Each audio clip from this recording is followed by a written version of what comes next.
All right, so kind of how this thing started out, because we all have our own individual paths, and what brought us together was a fun and gun. Tom was running trainings, and I love military training type of stuff, so I signed up for this course, and I was fully expecting to get my butt kicked, which you did deliver. Thank you for that. You're welcome. What I didn't expect is that afterwards they briefed on 22 veterans a day commit suicide.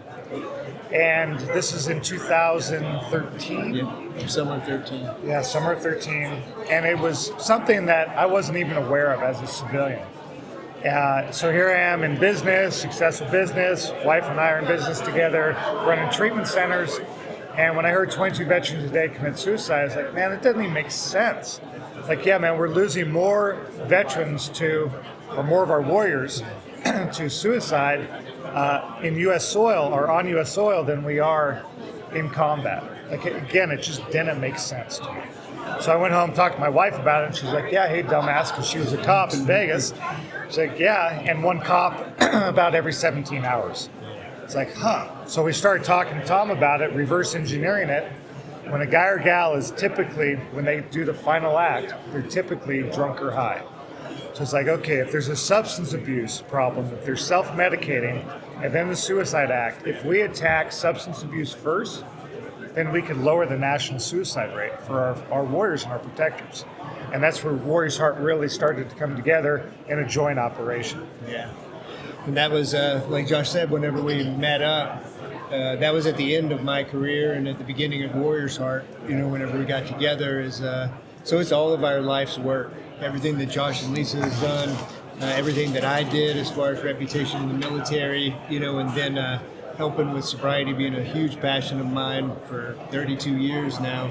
It just all made sense, and we fulfilled the gap that was currently there. We don't talk. The VA is overwhelmed. Most people don't know what they're doing, and we know what we're doing. Josh and Lisa had ran treatment centers before, high quality, high level of care. Together, we knew exactly what they needed to get the foundation that they needed. And the other thing that we needed also is we knew this population doesn't make a lot of money, obviously, and so we knew that there would be a need for a foundation to help mitigate costs to cover our warriors coming in, and that's where Frontline Healing came out also. So yeah, we opened Warriors Heart in April 2016. We put over 3,200 warriors through our program. That's active duty, veterans, active law enforcement, retired law enforcement, all first responders, including firefighters, EMS. We have a second location in Virginia. And again, when we opened, there wasn't a lot of funding. We were the first private facility in the nation to do this exclusively for our warrior population. The VA wasn't always paying. Commercial insurances are horrible at times. So it was foundations that were helping fund our warriors who don't have the means to pay for their own healing. And so Frontline Healing Foundation came around and they started funding our warriors, and it's just been a great, great partnership for us. Well, not for us, but for our warriors, because they're the ones that earned it and deserved it to come to treatment. So it became kind of a joint operation, use that term, is because warriors would call in and say, hey man, I'm willing. Like, I've burned everything down. I have no money, I have no benefits, I have no VA or whatever, even dishonorable. I mean, there's all different types, right? And we're like, hey, your willingness, you're in the fight, we're going to be in the fight with you. So we teamed up with you guys and said, hey, there's a huge need.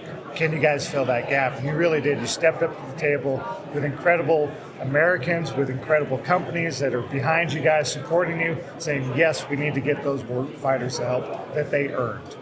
Yeah, definitely, because you talked about dishonorable discharge, but also on the first responder side, when we see that PTS and TBI start to go into that substance use, right?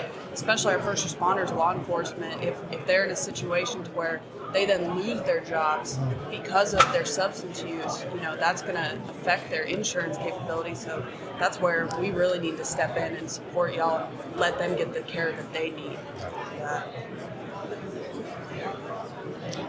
Yeah, so I was introduced to Warriors Heart in around 2017, and something happened when I went through those gates. At that point in time in my life, I was really struggling with a lot, had a lot going on, 19 years in law enforcement, and it was spiritual. I went through that gate, and I knew that that was my home, and I needed to be there. I found my place in this crowd through the foundation, and working with my wife, supporting the veterans and the first responders to go through the program. My story is I was tied to it through a former soldier of mine. I reached out when he was going through this program. Made a huge difference in his life. And ever since then, I wanted to give back, and this is how I give back, by donating my time and resources to make sure that other warriors are taken care of. And you guys have created tremendous partnerships with like Crye Precision and other big companies that are help funding guys and gals in this space, because there's really not very many foundations out there that are helping our warriors. Yeah, definitely. We couldn't do it without partnerships like Crye, Staccato, all of our major partnerships that are really helping support us, because, you know, I don't know of any other foundation out there that covers not only soft guys, but conventional Army, conventional military, first responders, firefighters, EMTs. I mean, everybody deserves. They've stepped up to serve us, so it's our responsibility to take care of them. And Warriors Heart's not your typical rehab facility. You know, we're a training program, and we know what works for our population. So it's 42 days minimum. They come in, they do the hard work, the individual counseling, the group therapy, and then we have all these electives that provide them another outlet to express their feelings, and also provide a tool for when they leave, another passion. It could be woodworking or metal or art or canine, fishing. So yeah, there's the hard work, and then there's the electives, which is still hard work, but it also provides a different outlet. So Warriors Heart, you know, we have programs in Texas and in Virginia, just a little bit north of Richmond, between Richmond and DC. And we get the call when the guy or gal is like off the rails. Like when your buddy's like, hey man, we need to get you some help. You need rehab. From isolating to a bad incident to like whatever that tipping point is, like, you know, that guy or gal that needs help, like that's when we get the phone call. And we have from detox, medical detox, to inpatient treatment, to outpatient treatment, to brain treatment, to long-term sober living, that whole continuum of care. And we meet them where they're at. So when we get the call and they need help in a sponsorship or a scholarship, we're like, here, reach out to Frontline, fill out the scholarship account, let's bring you in, let's bring you home. And if you or someone you know that is struggling out there, Warriors Heart is an option for you.